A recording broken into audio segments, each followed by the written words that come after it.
Good evening and welcome to another Monday Night Live after a week off last week. I know. What did you do with yourself? I can't remember. Me neither. Sat there staring. I think that was about it. Hopefully you've all picked yourself up off the floor. Well, certainly in the UK, Tommy Fleetwood making a right Horlicks of the last, which I think the whole of the UK felt a bit of a gut punch for that one. But well done to Keegan Bradley for getting it across the line.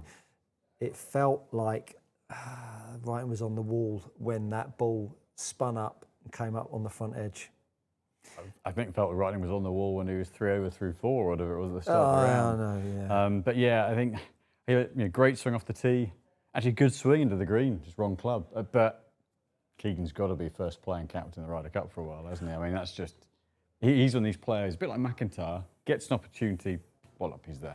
What was he doing being picked as the captain? I don't really get it. I mean, I said, when I was in Sky a few months back, I said to the producers and owner, I said, it's like, this guy is like top 20 in the world and he's a Ryder Cup captain. I mean, he will be the lowest world ranked Ryder Cup captain of all time.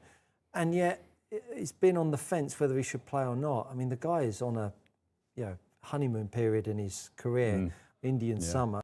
And, if you didn't think he was going to try and play in the Ryder Cup, right? I mean, he's got to be one of the most competitive beasts out there. Heart and sleep. I think after the, so to coin a British phrase, the Horlicks that Zach Johnson did last time round, I think they just wanted someone who had some fire and just really wanted it. And I think he's certainly that. I agree. I think it's an incredibly tough job to do it and play, but I don't think there's going to be a question of is he going to qualify? He's going to qualify as a right. And why would you not want him on your team? If I was an American, I'd be praying that he actually made the team as a player and then just handed over everything other than the ceremonial duties to the vice captains. But the best lady's name in golf won the US Open.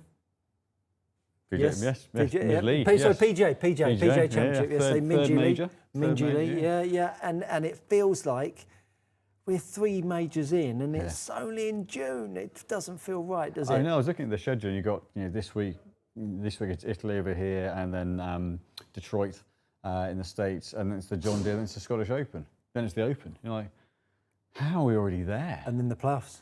And the playoffs, then right. I mean, by all we know, it's going to be Ryder Cup, and we're going to be one and done and end of the year. We'll be dropping it over our shoulders for temporary greens and all that sort of stuff. Yeah, it's coming thick and fast, coming thick and fast. Well, as usual, we have young James behind the camera there doing all of the edits. And of course, we have our 2 iPads looking to take your questions. I got a little bit chastised last 2 weeks ago about not doing enough swing technique work on the live, so do fire over any questions. We respond to your questions, so we just answer what comes our way. So feel free to ask anything about the golf swing that might interest you. So we'll get cracking. I only want a very brief shout out to James Morrison. Oh, winning on good Challenge Tour. Yeah. The guy who's had really shown himself and his vulnerabilities in the kind of the box, the room, the chair they all go into, and done numerous things about it. He's at St George's Hill as well, which is where I play.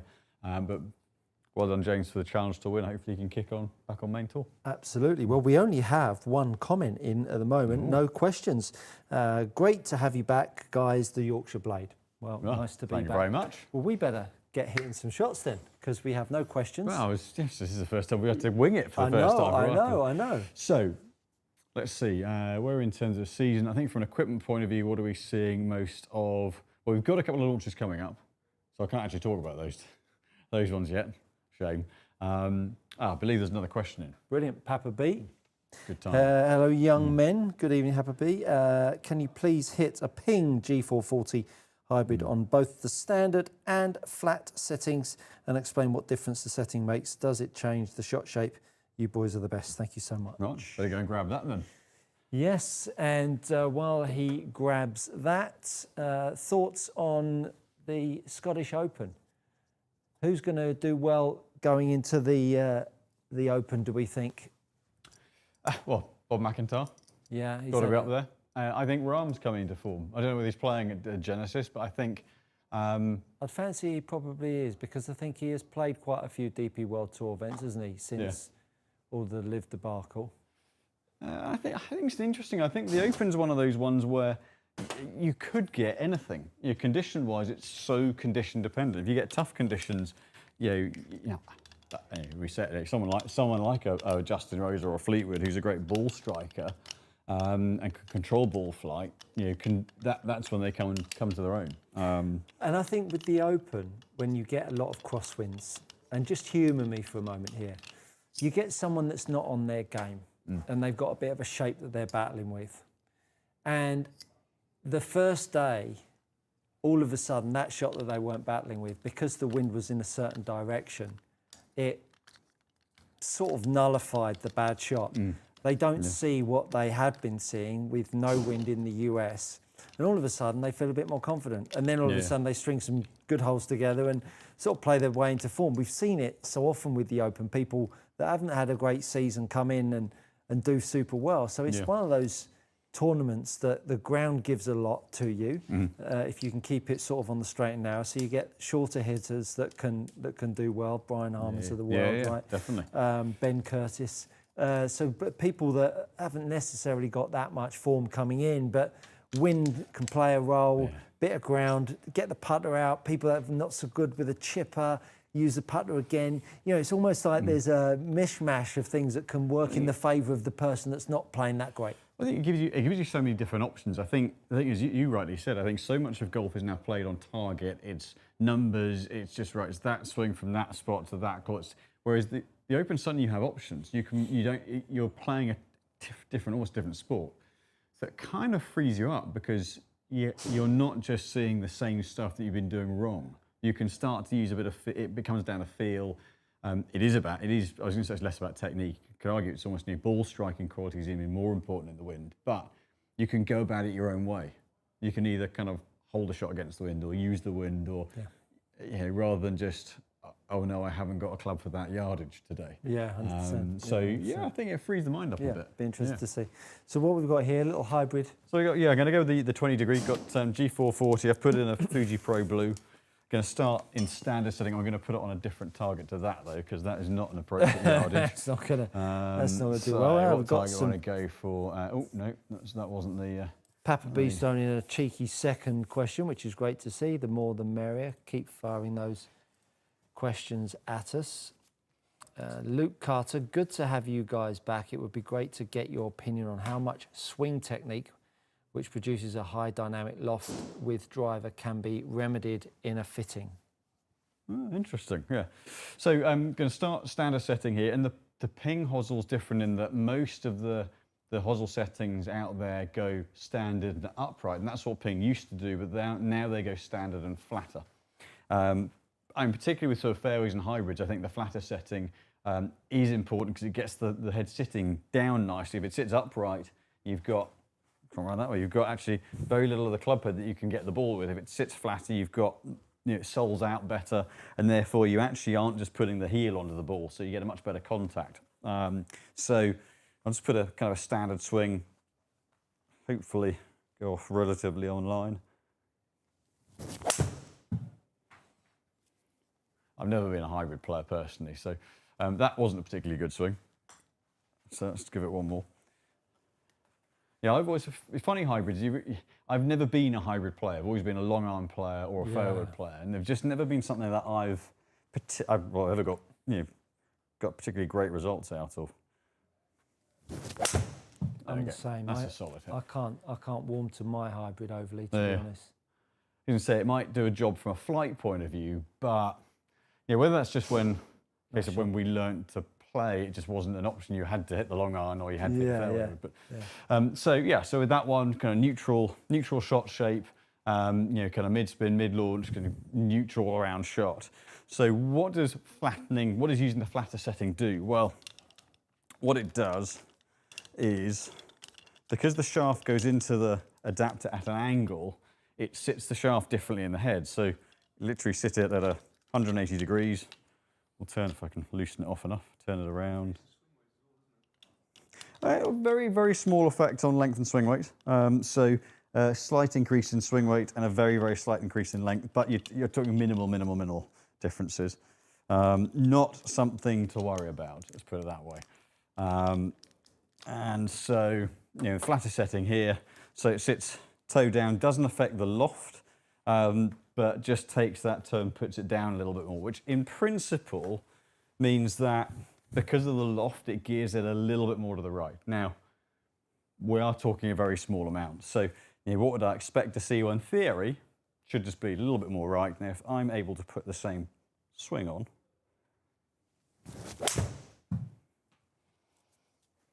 so technically it's drifting right a bit, not an awful lot. So you can see actually the two dots on the right side of the screen. That's quite repeating. Couple of tasty shots. Yeah. Right next to one another from a distance point of view. But the lie setting, a lot of it is about getting it sitting more comfortably at address. You're going to see more of that sole flat to the ground, and just can mean that you can get the strike point a little bit more out towards the toe rather than into the heel. So for a lot of players, it just gets it sitting a little bit better rather than only allowing you to use the heel side, and makes a very small difference to shot shape. So let's just touch on Luke Carter's question. Would be great to get your opinion on how much a swing technique, on how some swing technique which produces high dynamic loft with driver, how can that be remedied in a fitting? I think loft of the head is one part of it. You've got, from a head style point of view, you've got weight position, i.e. weight forward helps to reduce spin and reduce launch angle slightly. If you put the weight back, it wants to kick the head underneath more and flight it more. And you've got loft, where you can take absolute loft down. The other parts, depending on how your swing works, a slightly more tip balanced or slightly heavier swing weight, slightly more tip balanced shaft or a slightly heavier swing weight could create a slightly kind of later hit and help just to leave the head behind a little bit and lead through impact. I wouldn't be wanting to force that. That's more something I would be advising someone to work on with Stuart versus me trying to fix that in a fitting, because you can, as a fitter, that's what I do. I don't teach. And I wouldn't want to impose something on you if you weren't working on something. So if it was something you were looking at changing, then go and see a coach and then get a fitting. So Papa B asks, cheeky second question, you're welcome to have as many as you like. I keep bottoming out and skipping my wedges into the ball on short chips. It doesn't happen on long chips and it's driving me to madness. How can I help?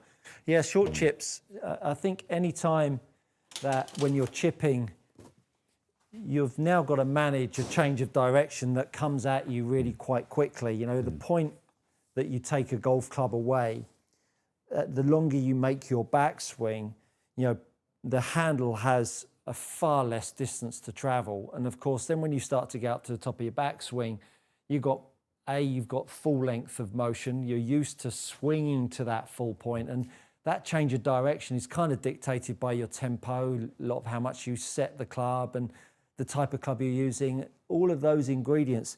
When you're chipping, particularly short chips, you can get all of a sudden a little bit too much energy in the club head. Now, to make the club head travel too quickly, usually it's the bottom hand getting a little bit too eager, shall we say. So I think a really good trick is to get the thumb and forefinger, an old Hogan drill, this one. So get the thumb and forefinger off and just make some very short chip shots where you just start to feel how the golf club can start to feel like it has a little bit more lag and load, and it's going to feel like it's a little bit heavier so that it slows down the rate that your grip moves at. So you start to feel that you've got to wait for it before it comes back the other way. If you get a bit grabby with your right hand, a bit tight, it can get a little bit too quick. So just take that thumb and forefinger off and just have a little play with that. And at all costs, make the grip feel as light as you possibly can. Would be a really great way to overcome some short chip shots. Thank you for the question. Brandon asks, who would be your captain's picks for the Ryder Cup? Any left field picks? Keep up the fantastic work. I actually don't know who's qualified yet, but in terms of if kind of carte blanche, I think who would your captains? No, even though he was, on your trait, it's your captain's picks. Yeah, it's a toughie, that one, because we don't quite know who's in the team. But left field ones, I mean, Ricky Fowler's getting a bit of a tough time at the moment. I mean, he won't be in it. He's not got a great record at it. Yeah, no, true enough. I mean, I was going to say, pick Wyndham Clark, 'cause if he can't win his match, he might kick them. Yeah. Put a boot through them just to win. Yeah, I don't know who's in and who's not in. So that's a tricky one, that one, Brandon. We'll maybe have a little think on that and come back to you. He's not really left field. I don't think he's qualified yet for the US side, but Max Homer. Don't think there's not really a left field pick, that. Right. It's very safe, boring one. Yeah. I mean, there you go. What about this Harry Hall for the Harry Hall? I mean, he finished 7th this weekend on a bit of form. I was going to say he's had. Has he won? Yeah, he won. He won. Yeah. Yeah, he won last season. Yeah, his first win. So maybe Harry Hall. I'm going with Harry Hall. Big lad with a Hogan cap. Yeah, with a Hogan cap. Yeah, absolutely. Mark Rowley, Stuart, my take from your last video is same swing with all clubs, just different ball position to affect the angle of attack. When I use the handle pressure down, up with driver, I lose distance and strike location.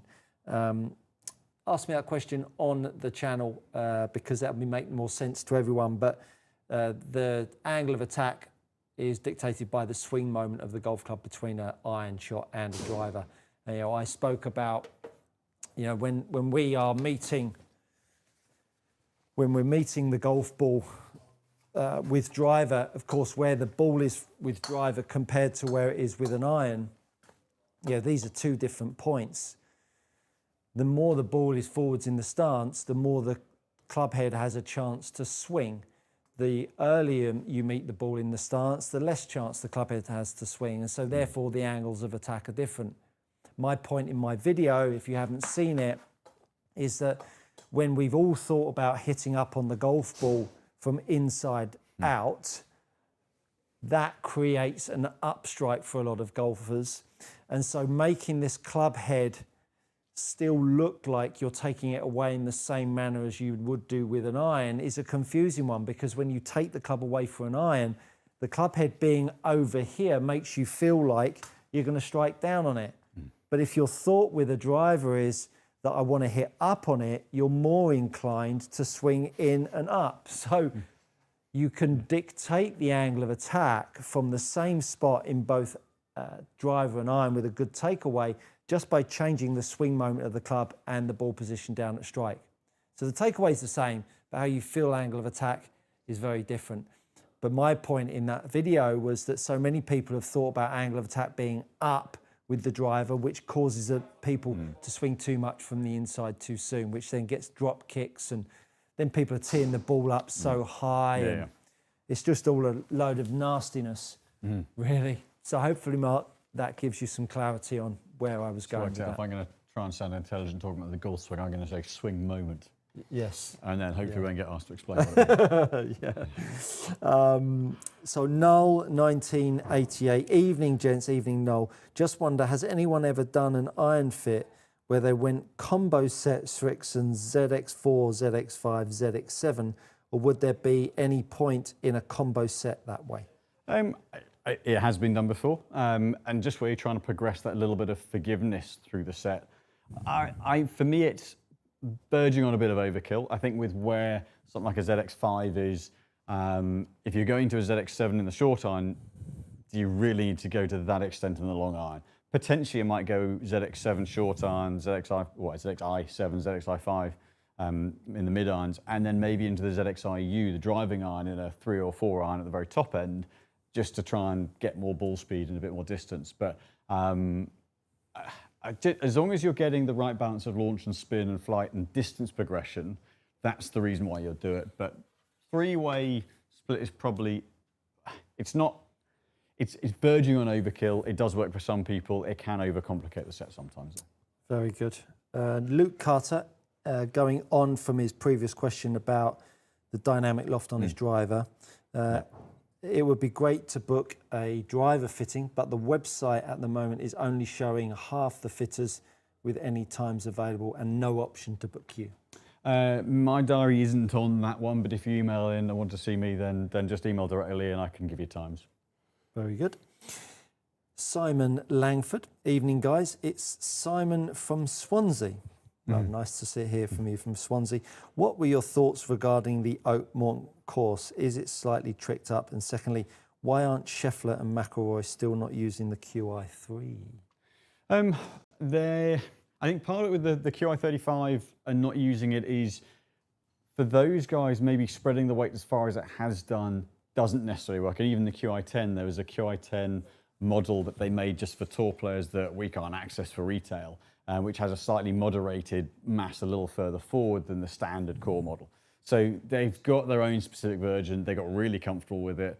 And actually the switch to the QI35 hasn't been that easy for them because they actually had the QI10 really dialed in. So that's probably where they're struggling to get them to switch over. And Oakmont course. I think to get level par winning score now with how good the players are, they have to trick it up a little bit. I think otherwise that's what the USGA want, and they basically got it bar a 65-foot putt. They got the level par winning score. So I just think the players are a bit too good for a level par winning score now without cocking around with the course a bit too much, in my opinion. Yeah, I mean, Oakmont's a funny course. Its protection is the greens and doesn't need rough that thick. But it was fine. It didn't go quite. They didn't overdo it. Thankfully, I don't think quite. But yeah, I don't know. I'm not sure. It's not something I want to watch week in, week out. That. I watched a little bit of YouTube content, and I watched Grant Horvat play Oakmont with the Bryson brothers, and they do this little competition. They travel around playing it. Anyway, it looked as dull as dishwater. It was a slightly overcast day. You could hear the turnpike in the background. I think we got it from aerial shots, loads of crowds. Yeah. I think it looked as good as it could look. I think you absolutely bang on. The guys are just too good now. I think they hit it too far. They're so good. But technology's aided that. As you say, short of putting Mickey Mouse and a windmill to putt through, I think it just goes beyond the point of, and I think they had a stretch, didn't they? Had a stretch of golf courses that were quite tricky, of tournaments. I think they're probably glad to see the back of it. You certainly wouldn't watch that. Want to watch that each week, would you? You look at what that event, and keen to hear your thoughts at home. That tournament last weekend, where the winning score was 9 under, 10 under. The one that Bradley won, 15. Yeah. 15. It was great. It was great golf, and it was a nice amount under. Yeah. They were fluctuating, but I don't think it doesn't need to be any worse than that. That's with the Masters. I mean, the Masters is good enough, isn't it? But I think that's the one, isn't it? It's exciting because there's both score eagles and doubles, and I think that's. And I know the US Open is a different kind of test, so I totally get that, and I respect it being a hard, tough, brutal test. But yeah, enough's enough. But I think we want 25 unders to win next year. I think I've always said they didn't make the 100 meters, 110 meters because Usain Bolt was quick. And I think that's sort of golf. The players are that good now, so actually let's just celebrate how good they are rather than try to chop them off at the knees and go, well, that's tough now, isn't it? Yeah. Gary Hinchley, hi guys, nice to see you both back. Thanks, Gary, good to be back.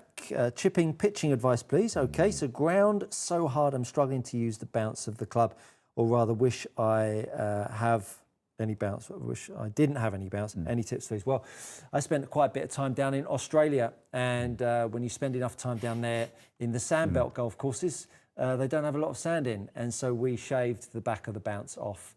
Now that is one way to go. But ultimately, you just got to get a little bit more leading edge in there. So drop the ball back a roll.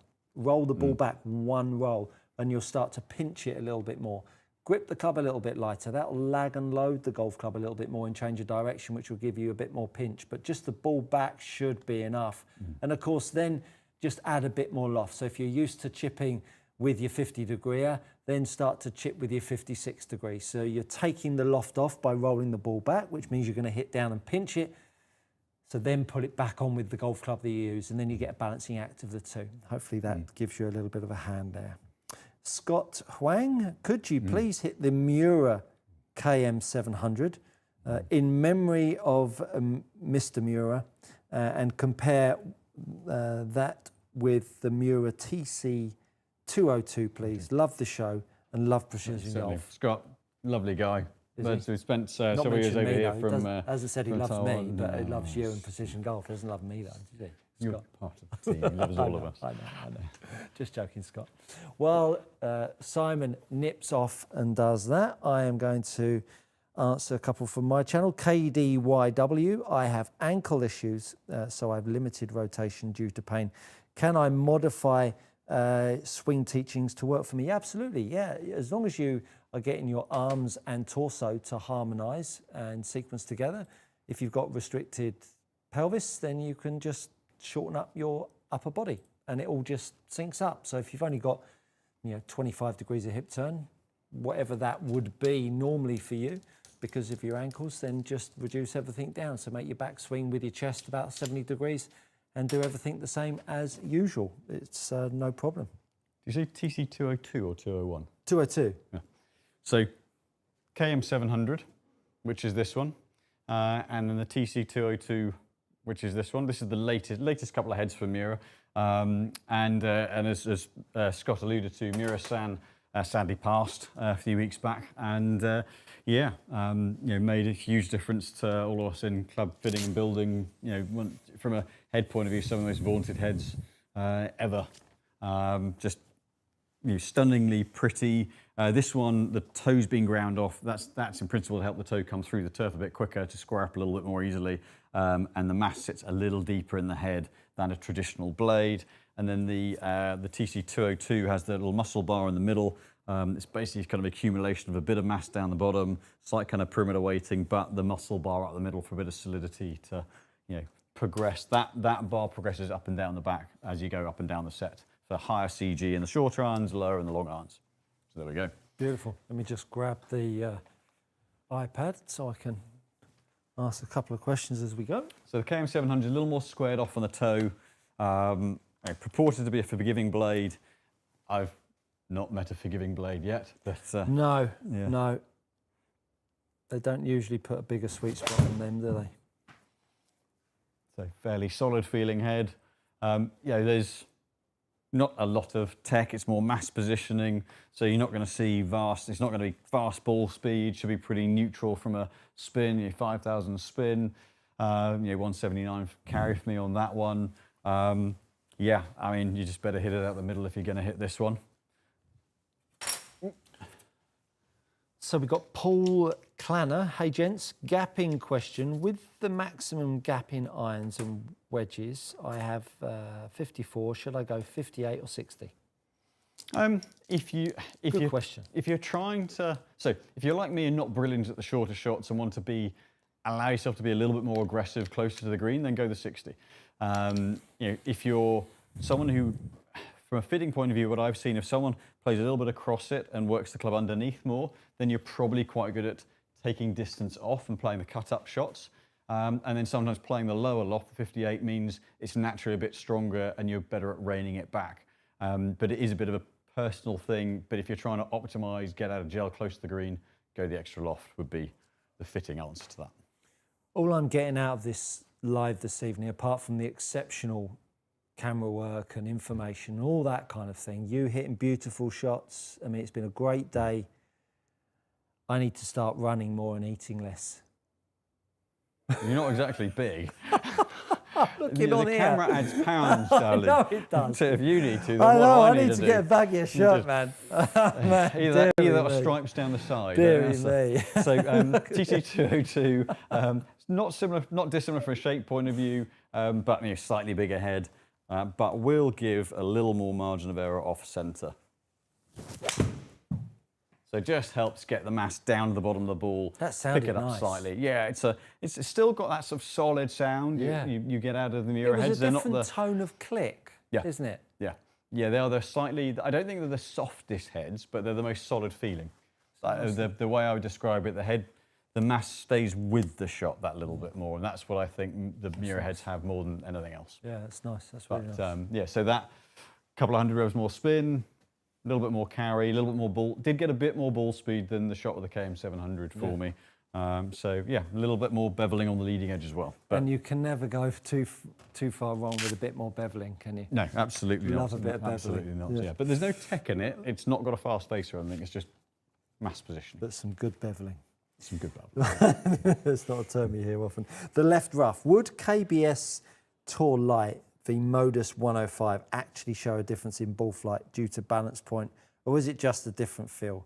Would they be too light for your gaming speed, Simon?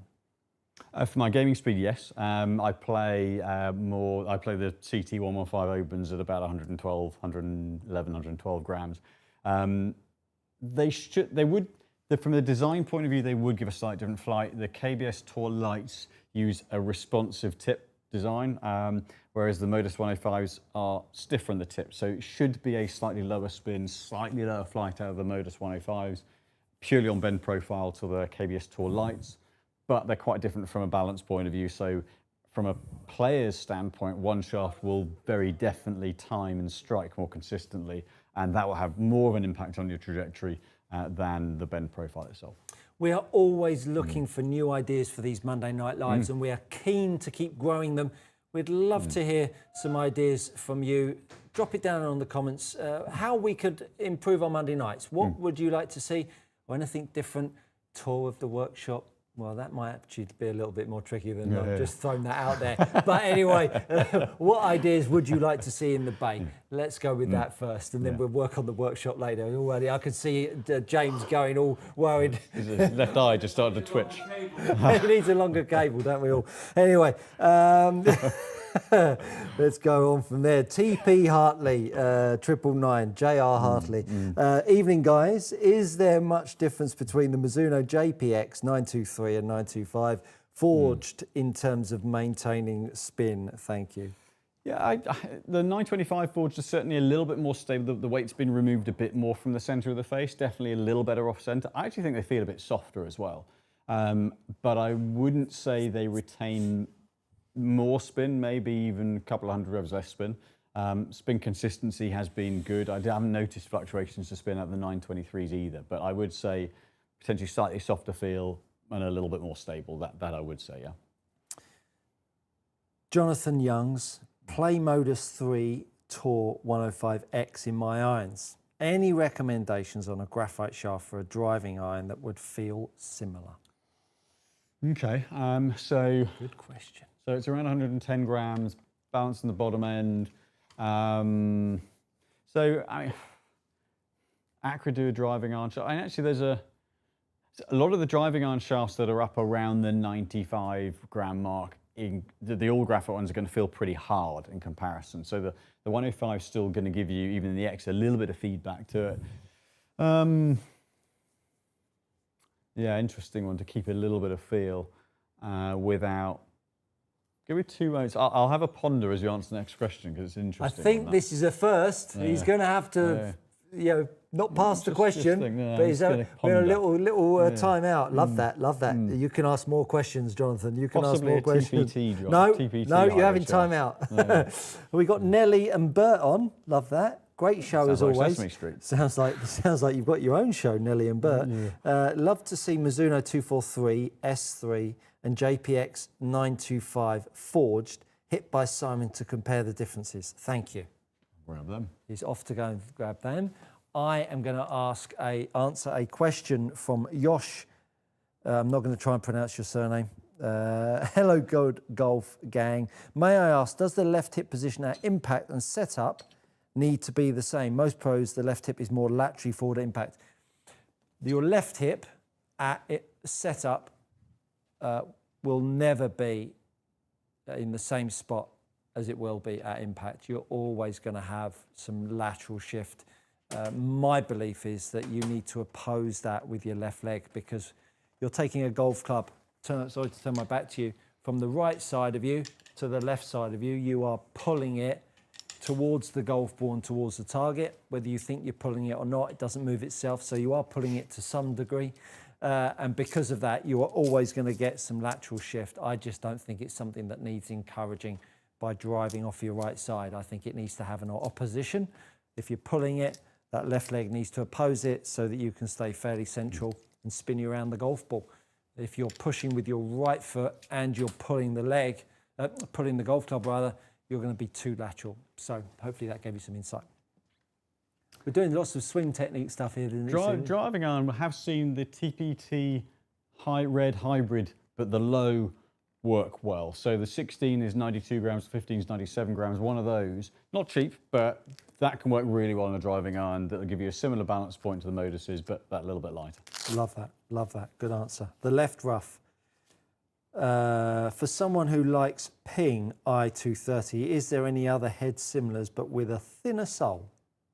T100 is similar from a flight point of view, retains a bit of launch, retains a bit of spin, and obviously new one's coming out very, very shortly. Yeah, I would say T100 would be the one I would go to, because a lot of the others knock the flight down a little bit more, whereas the 230 and the T100 keep a bit of flight on them. So possibly actually the Cobra, the King Tour irons as well.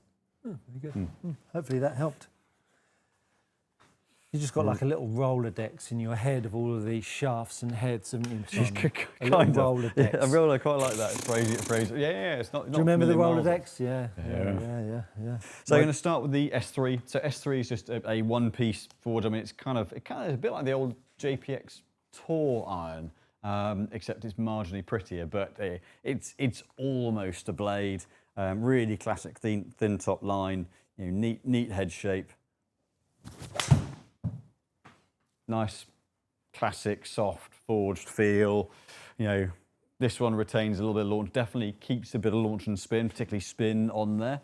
So I'd expect to see this spin about 5.5?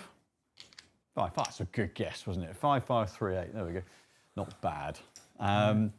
So yeah, there's no. You can't be either born with that kind of gift, or you can't. Or just lucky. And so it's because there's no tech, there's no weighting down the bottom of the head to pull centre of gravity down and gear spin off. That's one of the misconceptions a lot of the time, is that you put lots of tunks on the bottom, it might launch a bit hard, but you spin it less proportionately as a result. So 243, it's got a bit of face tech in it, it's got a bit of extra mass down the bottom. It's a very kind of similar head shape. It's a thin, clean top line, but we should expect to see a little bit more ball speed, certainly a little bit more kind of a snap sound-wise off the club face at impact, and potentially a bit less spin. Are those trousers spearmint? What colour would that come under? Vineyard Vines would have a particular colour for. Got it.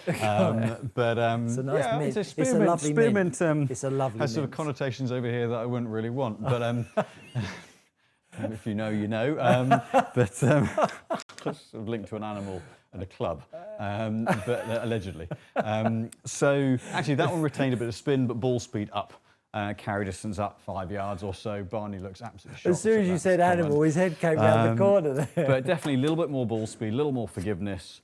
Spin, for a lot of players, it's not a low spin head, but I'd expect a lot of players a little bit less than the S3. And then the 925 forged, a little bit more prone to weighting again. Similar, using a bit of face tech, a bit like the 243, but it's not an absolute cannon. I think they've done a lovely job with this head this year. Nice shape, very simple. Simplify the back line a little bit. They've got the black version of the head as well. Loft slightly stronger, so again, would expect to see this go a few yards longer. Nice strike. Slightly more hollowed out sound, a bit of a click. So the more you drag weight away from the middle of the face, essentially the sound rattles around a little bit more. You haven't missed one tonight, have you? You're quite on it tonight, aren't you? It must be. Are they new trousers? Must be. Are they the new trousers? No, they're not new. Oh, no, okay. Just got to perform if you look like a clown. Don't you? So spin a bit less, just over 5,000. That one then went another 7 or 8 yards. So ball speed smashed back to 146. So picked a bit more speed up. Part of that's loft, part of that's face tech, but that's the progression. A little bit less spin, a little more ball speed with each one. Very good, very good. The boys on form tonight. Do you want to peak yet? Yeah. 2 weeks for the club champs. Yeah. When is that? July 5th and 6th. Nice. What question was that? That was the S3 243. And the 925 JPX, that's 48. right. Left rough. For someone who likes ping, oh, we've asked that, I've asked you that, haven't I? Matt M, sorry. Matt M, Simon, what hybrids have been the standout of the new 2025 range? Also, is there a shaft that often suits most when you've done hybrid fittings? Shaft-wise, there isn't. It is purely down to the timing of the player and what weight and balance point and feel they want out of it. Head-wise, I think the ones that have made the GT3 for more of an iron player, where the launch is kept down but it retains some spin, but actually has gained quite a lot of forgiveness versus TSR3. That's been a good head. There are a lot of heads this year that take the spin off. Cobra have always been good hybrids, and that DS Adapt's a lovely head, a nice all-round head. Ping head's really low spin, actually. For some players, I've seen it really low spin, which is a little scary sometimes. As with the Titleist GT2's lower spin than maybe personally I would like it to be. I think actually the ones that I've enjoyed the most have been, the Cobra's been impressive this year, actually. So I wouldn't call it a sleeper, because Cobra have been good with hybrids for a long time, but the adjustability is always good to have. Keep those questions coming in. We've got another 20 minutes to answer anything on club fitting and golf swing related, and anything else. Throw anything else at us. As long as it's about golf. Yeah. MY says USGA actual winning score is -8. They turned the par 72 into a 70. Pretty much a joke. Fair play, isn't it? Yeah. Ali Nerd, what would be your advice for someone who is going through a real rut with their handicap, going up by 4 shots in just a couple of months? Not one fault, not going well across the board. At that point, I would put the clubs down, have a week off, because I think sometimes the deeper you dig, the harder it gets. Get away from the game. Watch some beautiful golf on the TV. Watch some swings that you love. Get some inspiration. Watch golfers that you've admired over the years, and fill the sort of the bank of positive memories up, and recharge, reboot, and go again. And then when you come back to it, choose a bend in the sky, i.e. fade or draw, and just hammer that home with a 7-iron. Just get some loft in your hands, hit one shape, and just go down the range with just that golf club, and start to build back and make it fun as well. Have a bit of a smile on your face. Don't be down in the dumps with technique and all that kind of stuff. So week off, take a 7-iron, choose the shape of the shot, and go from there. And let us know how you get on. We'd love to help. Yeah, I agree. You can lose the fun. Absolutely. And just trying to beat the game out of yourself. And actually, sometimes you say, just go back to why you start in the first place. Exactly. Eric Wallace, just bought a G930 hybrid. Will I get laughed at? But in all seriousness and drawbacks, having a 8-iron as my longest iron. Thanks, guys. Keep up the great work. Look, honestly, if it works, that's what the tools are there for. If it does the job for you and helps you with a particular shot type, or you get a better result with that than a 7-iron, then play it. Heck, Fred Couples uses a 7 hybrid because he doesn't have to hit it as hard, or it's easier for him to get going than a 6-iron with his back and everything. So, and he's pretty useful. So, look, the tools are there to be used, and it's just it just makes it more enjoyable to take that £20 note or $20 note off your mates at the end of the round when they think you're not playing proper golf. Yeah, it's just hammering shots, isn't it? Yeah, it's funny. As golfers, we sort of see it as, how difficult can I make this game? Whereas now, technology, if you think about if someone was a complete novice, but could play the game, could swing and hit it, and they said, these are all the tools available, they'd just use what worked for them best, wouldn't they? Yeah. They wouldn't have this sort of stigma that have got a wood with lots of loft on it. So yeah, like Simon says, People say, I'm not using a hybrid, it's cheating. You go, it's not. Goodness me, yeah, it's ridiculous. Ridiculous. Is DG115 wedge a lighter alternative to S400, like the feel of the S400, but wants something lighter around 120, 115? Yeah, it swings a little more bottom end heavy. So the DG S400 or DG wedge shaft is just heavy all the way through, but it's not overly proportionally bottom end weighted or back weighted. It's a very even balance point. So the 115 Dynamic Gold, you will feel the bottom end a little bit more, but it's a similar sort of response to it. It's not an overly harsh shaft, but will feel the weight in the bottom of it rather than all the way through. Sculptura X2, evening gents. Good evening, Sculptura. Let us know where that's come from. That'd be interesting to hear. What emphasis should you place on posture for senior golfers, accepting the arms hang naturally from the shoulder, but the shoulders may hunch?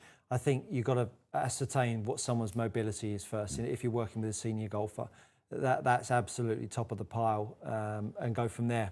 That would be my best play with that one. Jasper L, what does Stuart feel the optimal spacing is for lessons to get quick progress for a mid-handicapper? So I would always say, I mean, I only do hour sessions, or minimum of an hour, should I say. I always say when someone walks away with the ingredients that I'd like them to work on, a minimum of 400 to 500 balls and 4 rounds of golf. So hit 100, play a round of golf. Hit 100, play a round of golf. Do that 4 times. And then that way you've had a chance to practice it, play on the golf course, practice it, play on the golf course. That would be the minimum I would like someone to apply between sessions. You can leave it longer, but I wouldn't want to see them before that, because I think that way you give someone a chance to see how it plays, bit of practice, and let the dust settle to then move on. That would be my advice on that one. Mark Howard, have either of you played much in Ireland? Where would you recommend is a must play if you have? I sadly, pains me to say, I've only played once on the island of Ireland, and that was at Portrush 18. James and I went over there about 18 years back. I'd love to get over. I'd love to get out to West Coast and do, Lahinch, Tralee, Waterville. We've got so many. The island. There are so many great courses over there that it's shameful that I've not been over there. Yeah, I played K Club. I played Lahinch. Where else? I've played another one as well. I can't think of the name of it. K Club was nice. Again, unfortunately, it rained all week. So I'm not your best person to ask. I would steer well clear of Ireland, unless it's really sunny. But Adair Manor. I mean, sorry, not Adair Manor. Yeah, Adair Manor. Where they got the Ryder Cup. Yeah, where they got the Ryder Cup. Adair Manor is the absolute top of the pile. I don't think you can get on there now, though. I think it's pretty much closed for the rest of the year. But that would be top of the draw to go play for me. Yeah. For me, I'd go. I think if I was going to Ireland, you risk all the rain and things, but the links, the Ballybunions, Portmarnock, those for me would be where I would, those types of courses. But then there are going to be a load of the slightly less well-known ones that are great courses that are almost as good, depending on what your budget is, because it's not cheap to go and play anywhere now. Anywhere in the world. Yeah, absolutely, absolutely. Yeah, need deep pockets. Rec X. I've been for a fitting recently with you guys and have a great new set of irons and some other clubs on the way, so thank you. You're very welcome. My question is, are you planning on having more sites other than Surrey? Good question. It's something that we're always conscious of. What is the next thing for us? We're not looking to massively scale up. We're conscious that quality will suffer if we do that. We've got plenty we can do here still to kind of fill out the bays more regularly, day to day. There are days we've got the 5 bays operating, and we're trying to do more of that soon. So it's not off the table, but it's not something we'll be doing anytime in the near future. However, we're certainly not ruling it out. It just has to be the right next option for us at that point.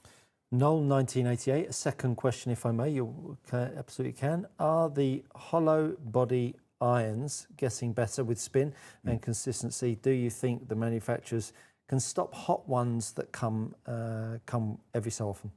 They are getting better, definitely. But I think the nature of the beast is that you're going hollow body to remove as much weight from the middle of the face and head and put it down low as much as possible. So if you get one that's just a little bit above the CG plane of the head and takes a bit of spin off, you get that face just closing in a little bit, then you do risk, then it's not going to be the absolute cannon that you used to get 8-10 years back, but it's still going to come out with less spin and just go. And the problem is it doesn't necessarily carry that much further than a middle strike, but it carries on going when it lands that much more. And so that's the bit where you see it goes, it's gone 10, 12 yards longer. It hasn't pitched there, but it's run another 7 or 8 yards longer, and that's normally where the problem comes. But they are getting better. Mark Rowley, just nipping over to my channel. Mark Rowley, how about using the Sim software to show us some on-course strategies? My Garmin app tells me I'm using 11 shots per round as recoveries. My strategy must be crap. We can certainly take that on board. Good analysis. Yeah. Brandon asks, can we see you guys do a comparison of the heaviest and the lightest possible driver build? Oh, yeah, we can do that. The very heavy. Okay, yeah. He's off to in merry way to do that. Gary Satterfield, Good evening, Gary. Nice to have you with us. Hey, guys, missed you. Hey, Stu, since you've perfected my swing, I've got a question for Simon. Yeah. I've got some at least 20-year-old Callaway Heavenwood hybrids, which I still love. Right. Should I upgrade? Well, if they're working, I mean, technically a crossface, you should get more consistency. So like low on the face, will on the current heads may retain better ball speed and not flare spin up as much. But if they're working well for you, and the Heavenwoods were like mini fairway woods, through balls as well, which takes it back. But look, if they're working, they're working. If they're doing the job you need them to do, then don't change. Yeah, they just saved you a fortune there. William. Sorry, no, come in and spend loads of money buying some new ones. Yeah, but we'd love you to come over anyway, Gary, because we want to see you, and I'll get my sister over as well. William Tarr, is your technique for producing fades, opening the club face before taking grip? That is one of the ways. That is one way you can hit a fade. Other way you can hit a fade is, a bit more cup in your lead wrist on the way back. You hit more down on it, drop the ball back in your stance and aim more left. There's lots of ways of doing it, but that's the easiest, surefire way to do it, for sure. Hope that helps. The Yorkshire, no, Nelly and Bert. Nelly and Bert? Per Rochemark. If I like to choose.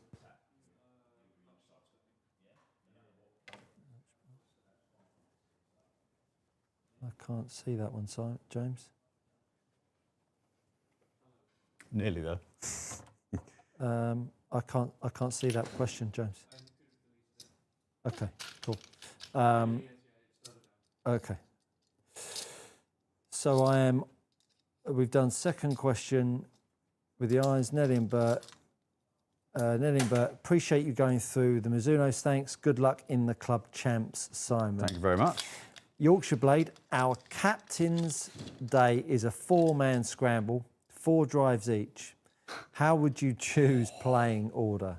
Oh, it's always a fascinating one, that, because I've heard so many theories on it.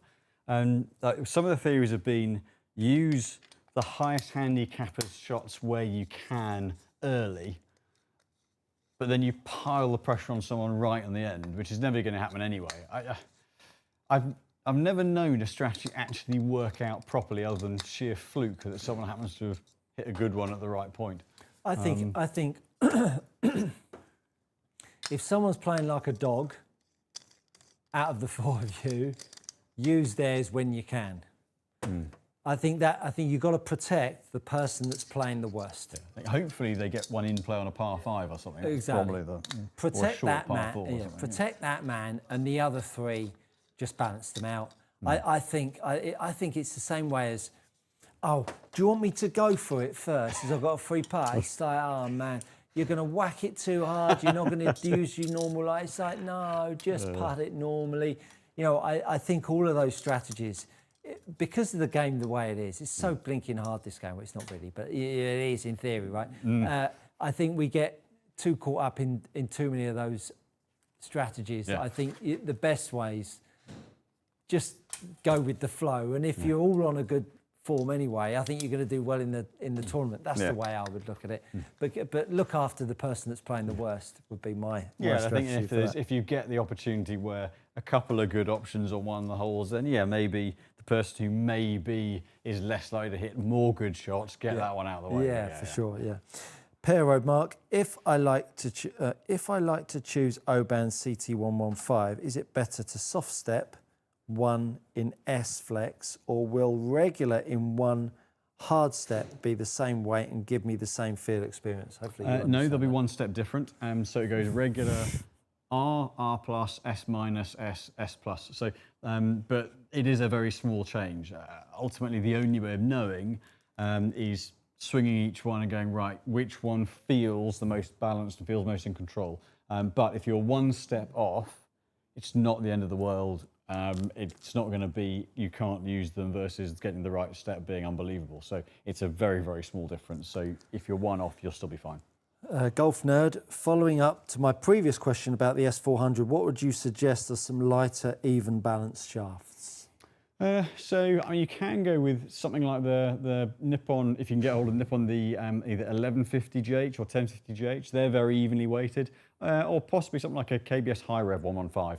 If you're looking for that 115, 120 gram weight, that High Rev is a very evenly weighted. Might be a bit high balance. If it is, then a Nippon 1150 is a really good option. The Left Rough, Ballybunion, Tralee and Waterville are must-plays in Ireland. Mark Howard, is a rangefinder a must-have, or hitting the back of the green on a distance on an app like Golf Shot just as good from an 18 handicap? Thanks. Yeah. Look no further than a rangefinder. I mean, we talk about all of this accuracy that we're doing, and then we get a blinking watch that can be 3, 4, 5 yards out.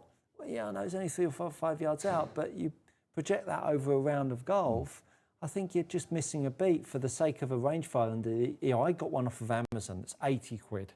It was brilliant. I couldn't bring myself to buy like a Bushnell at 550 quid. I don't play any golf. I just, you know, it's brilliant.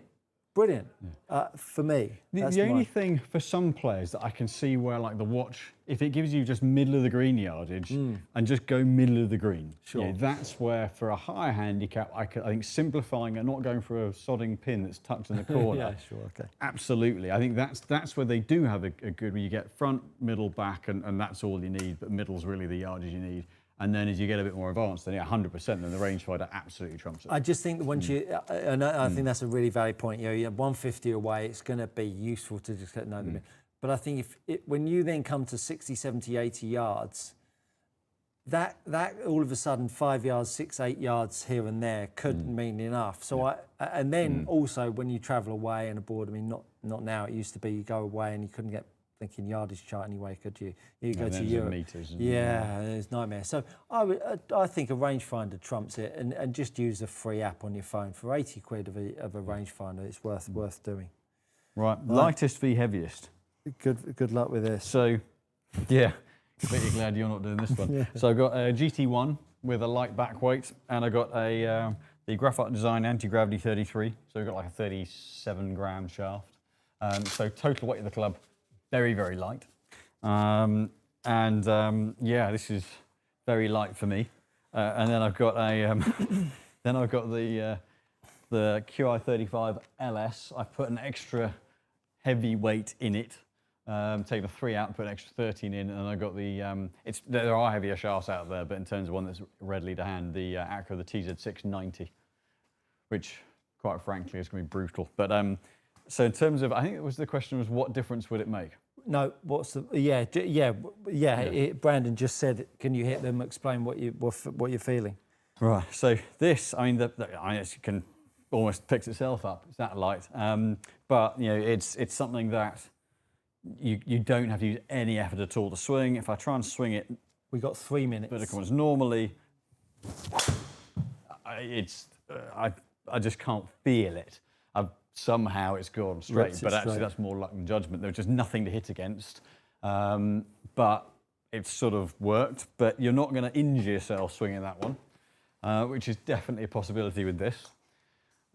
So, yeah, this one, club is an appropriate word for this. It is brutally heavy, and so this, it's a bit like the old Dynamic Gold. I couldn't swing those now. So this I've got, the light one you can kind of get away with, you can make work. This one, if I'm slightly off, if I try and put any speed into this, and I'm not having that up either, it just drops behind me.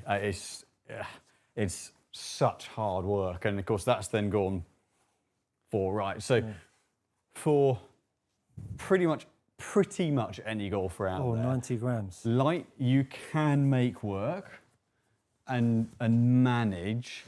Heavy, the stars might align and you might get it to work well, but the moment you try and put any speed in, it's like chaining the club to wall. You go, club doesn't come with you, and you might find yourself laid up in bed with a very sore back. We've got quite a few questions to get through here, so we're going to need to be really quick on these. Do you have a preferred brand on wedges, and are there key differences like head weight or other parameters between the different brands? Don't have a favourite one. Vokies are very popular because of the amount of grind options they have. but favourite one, not particularly, no. Baptiste, hello boys. Always happy to learn here. Totally understand the last video concept, but struggle with how to let the swing phase happen. I signposted to a video called Angle of Attack. Go click that video and it will tell you all about it. Yosh, if you are looking for idea, maybe please do golf ball comparison, old ball, new ball, single ball, multi-layers. Happily do that. Gary Satterfield, since you're telling me I don't need to buy a new hybrid, maybe I can buy a plane ticket, but when I show up, I won't be able to spend any money because I've done it on my plane ticket. So fair enough. Yeah, heckle from the sidelines instead of from through the channel. And on this side, Noel Enniscrone and Sligo. Oh, County Sligo, yeah. Incredible courses on the west coast, definitely worth the trip. Sculptura, GPS watch only, use if they do shot tracking to help with round analysis, strokes gained lost. Very good.